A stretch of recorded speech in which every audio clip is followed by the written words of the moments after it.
안녕하세요. 저는 커뮤니케이션 이론 12장 Mass Society Theory에 관한 발표를 하게 된 미디어 커뮤니케이션학과 주의원이라고 합니다. 1900년대에 들어 서방 국가에서는 산업혁명이 시작되었습니다. 산업혁명 사회는 크게 세 부분으로 나누어 설명할 수 있는데요. 공장이 들어서고 기계가 발명되면서 산업화가 진행되었습니다. 이때 들어선 공장에는 우리가 지금 포드 시스템이라고 부르는 컨베이어 벨트를 통해 소품종 대량 생산이 가능하게 되었죠. 산업화가 비교적 진전된 곳은 공장과 대형 체인점이 가득한 도시로 발전하게 되었습니다. 이러한 상황에서 사람들은 어떻게 변했을까요? 새로 생긴 도시에 세워진 공장들에서 일을 해야 하는 상황이 되었죠. 사람들은 산업화된 도시에서 직장을 잡고 삶을 영위하기 위해 더욱 전문화되고 고도의 직업적 스킬을 얻으려고 하게 되는데 이러한 현상을 specialization, 즉 전문화라고 합니다.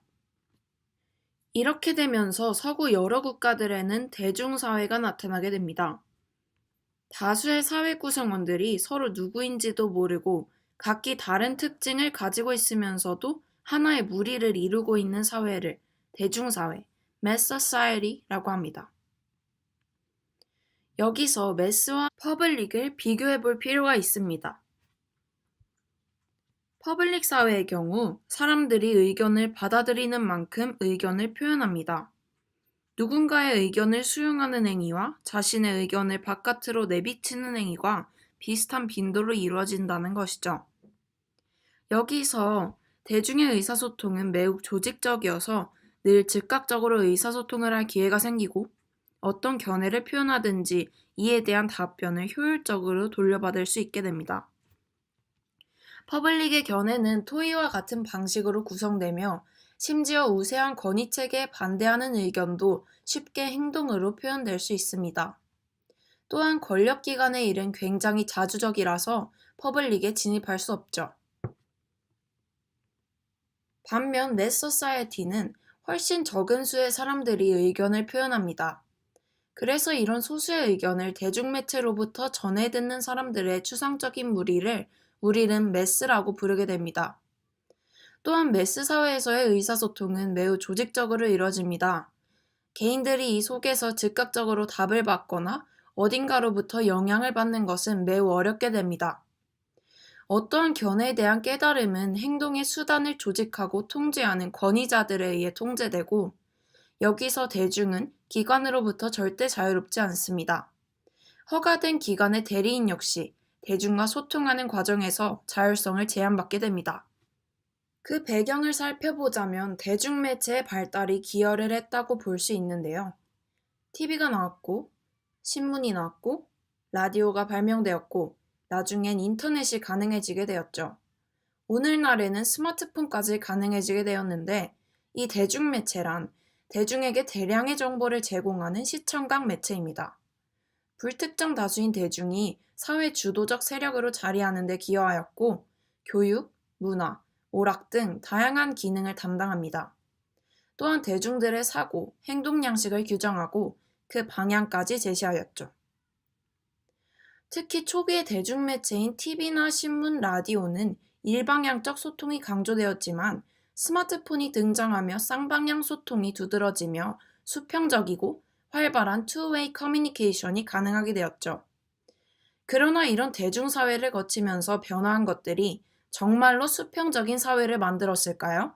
밀스는 아니라고 대답합니다. 찰스 밀스는 이 시기에서 사람들의 계층이 크게 세 가지로 나뉘어진다고 보았습니다. 제일 밑의 계층이 아까 설명한 매스가 됩니다. 이들은 조직적이지 않고 상위 계층들에게 착취당하며 대부분 힘의 구조에 무심합니다.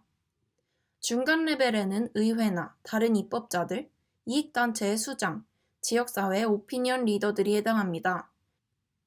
이들은 탑 리더보다는 하위의 레벨에 속하지만 각기 자신이 관할하는 집단에 큰 영향을 행사할 수 있다는 점에서 일반 대중과는 성질을 달리합니다.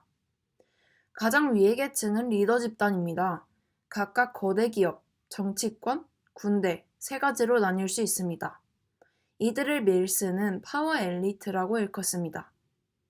산업화가 진행되면서 기존의 봉건 질서는 무너졌지만 사회 계층은 사람들에게 은밀히 내면화되어 남아있는 것입니다. 현대로 들어서면서 권력과 민주적 결정에 관한 기본적인 이미지는 미국을 기준점으로 하는 경우가 많습니다. 현대 미국 사회의 질서나 그 정치 상황을 살펴보면 미국의 권력이 굉장히 집중되어 있음을 확인할 수 있습니다. 찰스 밀스는 이 집중된 권력을 소유하는 권력층, 즉 파워 엘리트들은 각각 군대, 기업, 정치권의 리더로서 서로의 엉킨 이익을 위해 합심하여 일반 시민들을 조종하려고 한다는 구도를 전제로 하고 있습니다. 대중사회로의 과도기를 지나면서 여기서 일컫는 파워 엘리트들은 이전에 소수의 유권자로 자리하였다면 이제는 공중의 의견을 교묘하게 조정하는 방식을 찾는 사람들이 되었습니다. 그렇다면 밀스는 이런 새로운 계층 사회에서 사회적인 의사결정이 어떻게 이루어진다고 보았을까요? 그는 다음 모델과 같이 의사결정 구조를 설명하였습니다. 정치, 경제, 군대를 대표하는 엘리트 계층은 의견 관리자로 자리하면서 대중을 교묘히 조정하고 은근한 방식으로 그들의 권위나 이익을 지키기 위한 방향으로 사회를 유지하려고 합니다. 그리고 대중은 이런 엘리트 계층의 교묘한 통제를 무방비하게 받게 되죠. 이런 구조의 유명한 예시로는 히틀러의 나치 정권을 들 수 있습니다. 시간이 지나면서 매스미디어 기업은 더욱더 중앙 집권화되고 더욱더 커지게 됩니다. 이런 매스미디어는 의견 관리자와 대중 사이에 서서 대중 설득의 수단으로 자리매김하게 되었습니다. 이러한 변화를 통해 사회적인 의사결정이 매료시키는 힘과 끌어당기는 힘이 작용하는 기법으로 변화하게 된 거죠. 정리하자면 현대 엘리트들은 중앙 집권화된 대중매체를 통해 대중견해에 대해 초자연적인 관리와 조정을 시도한다는 것이 밀스의 주된 견해라고 볼 수 있습니다. 대중매체에 집중을 해보죠. 밀스는 대중매체가 대중사회로 접어들면서 권력자들의 하나의 추가된 힘의 수단이 되었다고 봅니다. 또한 그는 이 매체를 운영하는 매체의 대리인들은 그들 자신을 권력자와 동일시하거나 그들의 하수인으로서 엘리트층을 돕는다고 주장합니다. 사실 초기의 대중매체는 대중 설득자로서 매우 긍정적인 인식을 얻었습니다.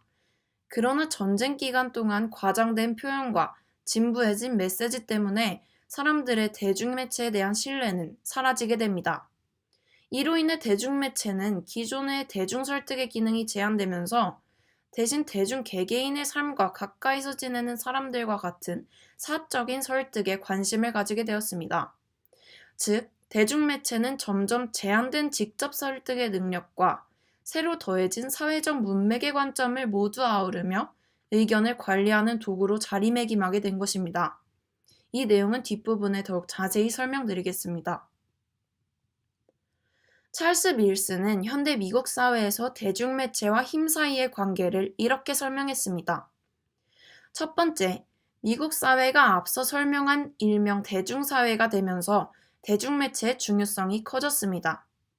두 번째, 대중매체는 미국 사회의 엘리트 집단 권력자들에 의해 사용되는 교묘한 의견 관리의 도구로서 사용됩니다.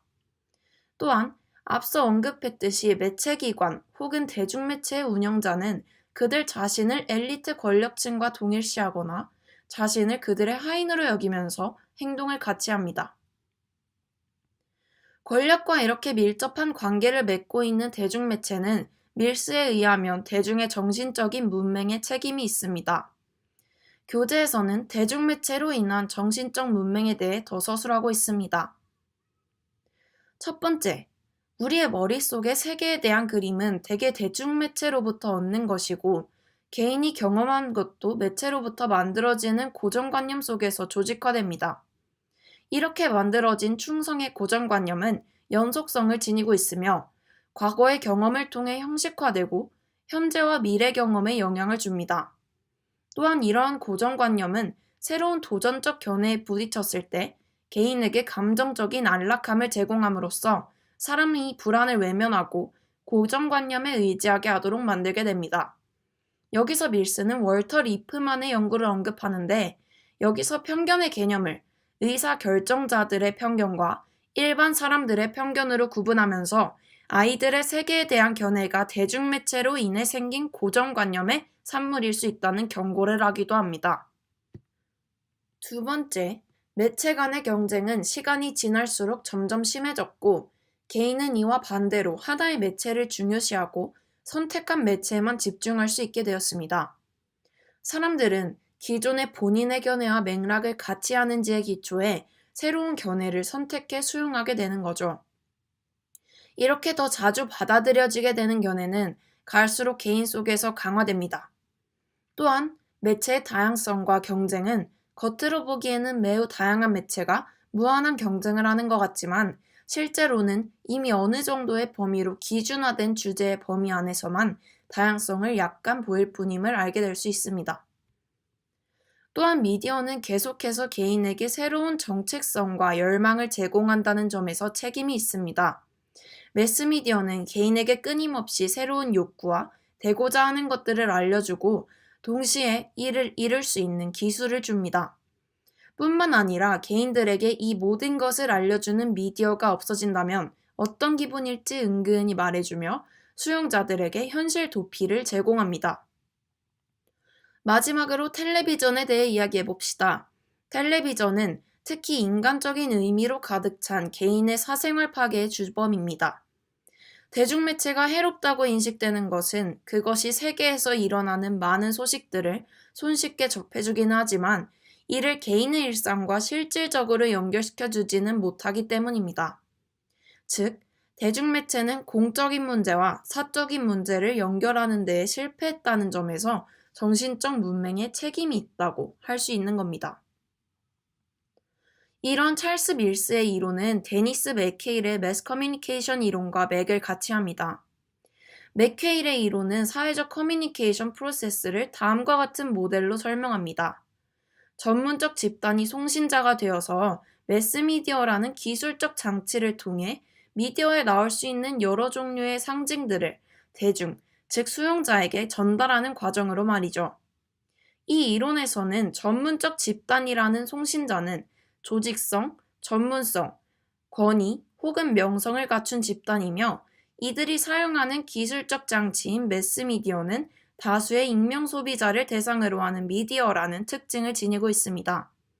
이 모델에서 상징에 해당하는 현대사회의 매스 커뮤니케이션 메시지는 그저 표준화된 방식으로 생산되는 생산물일 뿐이며, 여기서 송신자와 수신자의 사이는 일방적이며 개인적이지 않습니다.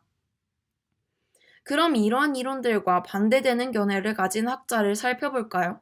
대표적으로 쿨리의 견해를 소개해드리겠습니다. 찰스 쿨리는 맥퀘일이나 밀스보다 더 이른 시기에 대중매체에 대해 연구한 초기 학자로 분류됩니다. 무기한으로 생각들의 경쟁이 확대되고 비교의 부족은 발전할 가능성을 제시하고 마음이 통하는 선택은 더욱 증가할 것이다. 쿨리와 같은 초기 학자들은 대중매체가 발달하면서 의사소통의 수단이 증가하게 되고 이에 따라 주요 공중과 그들 간의 의사소통 역시 활발해질 것이라는 낙관적인 변화를 보였습니다.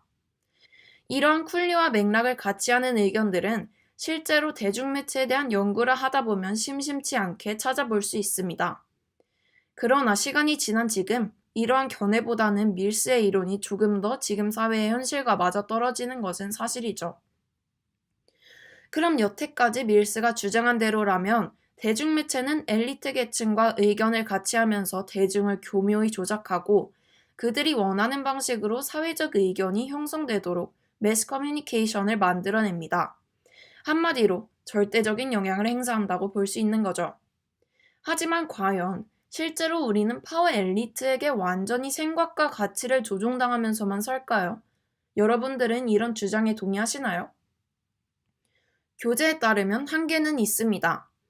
앞서 설명한 의견 관리자의 은밀하고 교묘한 대중 설득은 확실히 제한된 능력을 가지고 있습니다. 시간이 지나며 대중매체와 엘리트 집단의 공중 여론 전달에서의 능력이 제한되는 대신 그 빈 곳을 사회적 문맥이 채우게 됩니다. 이 사회적 문맥이란 대중들이 매체를 사회적 맥락의 원리로 받아들이고 있다는 것입니다. 대중매체에서 수용하는 메시지를 그대로 100% 수용하는 것이 아니라 그들의 삶에 더 직접적으로 영향을 주는 누군가나 혹은 그들이 믿는 누군가에 의해 개인적인 영향을 받고 이 사적인 영향과 대중매체의 영향을 모두 종합한 메시지들이 개인의 가치관과 견해를 설득하고 영향을 미치게 되는 것입니다. 그런 밀스 모델에서 우리가 수용자로서 가져야 할 자세는 무엇일까요? 대중매체의 영향만을 받으며 의견 관리자들에게 정신적으로 조종당하기보다는 이 사회적 문맥에도 집중하여 전체 맥락과 우리의 실제적인 삶 가까이 모두에 집중하면서 메시지를 수용해야 할 것입니다. 찰스 밀스는 바이크족이었습니다. BMW 오토바이를 타며 낡은 청바지와 작업 부츠를 입었으며 더플백을 크로스에 메고 다녔습니다. 대학 강의에서 그는 학생들에게 적절한 공부를 하는 동시에 자신의 집과 차는 직접 만들 수 있어야 한다고 말하곤 했습니다. 그는 학자치고는 자유로운 영혼이었으며 이러한 성격 때문에 많은 논란을 야기하기도 했죠. 그럼에도 불구하고 밀스가 독자적인 영역을 인정받는 저명한 학자이면 틀림없습니다. 평등하고 자유로운 미국의 민주주의 사회의 이면에서 그들만의 신분제를 만든 현대사회의 엘리트 집단의 민낯을 집요하게 파헤쳤기 때문입니다. 밀스의 매스 소사이어티 티어리는 사실 더 이상 유행하는 이론은 아닙니다. 마르크스주의에 상당히 가깝고 밀스가 발전시킨 엘리트 이론에서 말하는 권력은 거대 기업, 군, 혹은 정치 세력에서의 엘리트들로서 민주적인 선거에서 발현되는 권력과는 다릅니다. 하지만 그럼에도 불구하고 이 이론은 여전히 대중매체에 대한 이해에 있어 기본 전제가 되는 이론으로서 현재까지 그 의미가 있다고 볼 수 있습니다. 밀스가 발전시킨 엘리트 이론은 다원주의와 반대되는 이론이며 플로이드 헌터, 퍼트넘 등의 여러 학자들까지 그 명맥이 이어지고 있습니다. 뿐만 아니라 그가 연구한 미디어와 민주주의에 관해서는 하버마스, 시 라이트 밀스, 피터스, 레이몬드 윌리엄스 등의 동시대 미디어 학자들이 현대사회의 해결사이자 의사소통의 원인 제공자인 미디어가 대중사회, 군중 속의 고독을 해결하고 민주주의를 재건립하는 방법을 제공하는 것을 예측하면서 밀스의 가치를 드러냅니다. 바렛은 전통이론은 죽지 않는다. 다만 변형되거나 휴명기에 놓여 있다. 이는 분명 재발견되고 적용될 것이다. 라고 말했습니다. 밀스의 매스 소사이어티 티어리 역시 이처럼 대중매체에 대한 우리의 이해를 돕고 여러 동시대 및 후대의 학자들에게로 그 관점이 이어졌다는 점에서 현재까지도 의미가 있는 이론임은 틀림없습니다. 이상으로 12장 매스 소사이어티 티어리에 관한 발표를 마치겠습니다. 감사합니다.